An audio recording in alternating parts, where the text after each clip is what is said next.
Ken Burns, who's a famous documentary filmmaker, was quoted in a piece from the Washington Post saying that Michael Jordan's Last Dance documentary isn't good journalism Mm, or good history, I mm, believe the title was. So Michael Jordan promised that The Last Dance would be a nothing off limits documentary, but one of the most popular documentaries in America pointed out that a big problem with the 10-part ESPN series is that while it may be entertaining to watch, it's something of a vanity project that was made in partnership with Jump 23, which is Jordan's production company. right. That means, like, to a certain extent, Jordan was in control of, the way he was portrayed. So this is actually a line from Brian Armin Graham from The Guardian. He says, "This is less an indictment on the filmmakers and more a commentary of our media climate.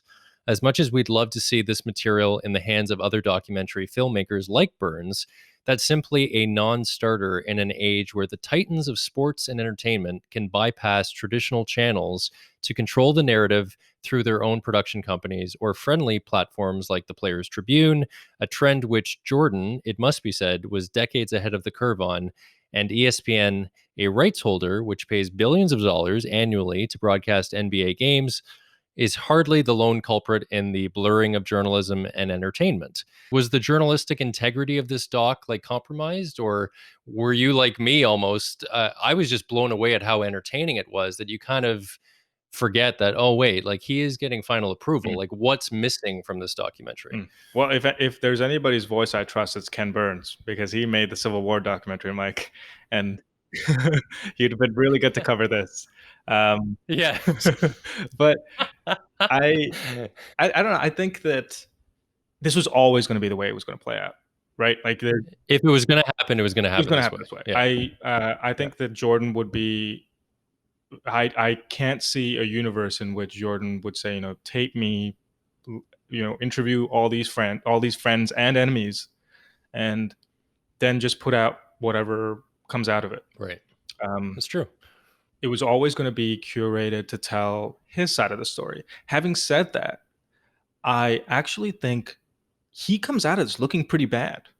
I think it's a pretty honest take on him. Bad's the wrong word, but I think it's an accurate take on him. It exposes a lot of deep flaws.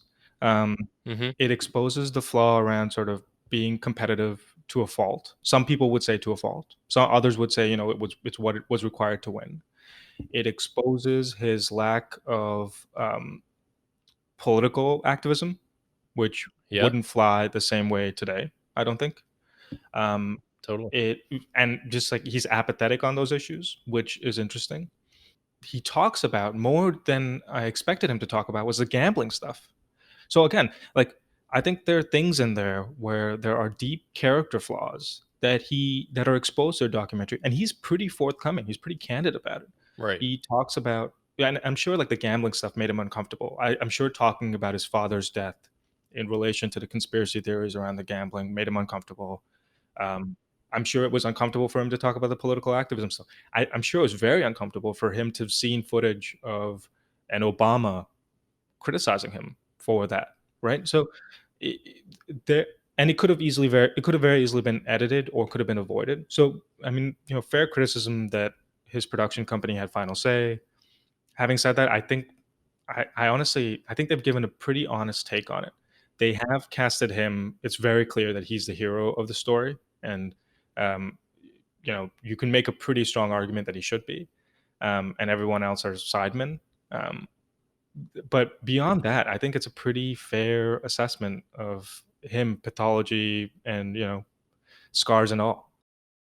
Yeah, I think as a viewer too, we were almost, when they started talking about the gambling, for instance, because it was pretty revealing, we wanted more, right? So then you're looking at like the scale, like, oh, okay, so how much is he really telling us?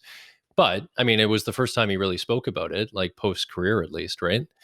The only thing that it didn't touch too much on was his family life. Like, Jordan, the Yeah, father, that was an omission. that was Yeah. an omission, which is interesting. But fair play. Maybe he doesn't want to talk about it, and that's like a part of his personal life that he keeps close to his chest. Fine.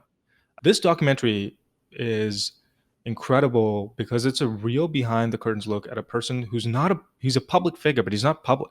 He's not very accessible. He's not like a LeBron James, where always in your face. It's like an old school version of a basketball player, a basketball superstar that's inaccessible through social media. He doesn't have an Instagram. Right. He isn't in your face when you turn on the radio or turn on cable news. You don't see him giving interviews that often, and he's sort of receded from public life. It's interesting that he's given us anything at all, because that's part of the Jordan allure in my mind, is that he's always kind of been this figure in the shadows, and if you want to learn about him, you have to search for it.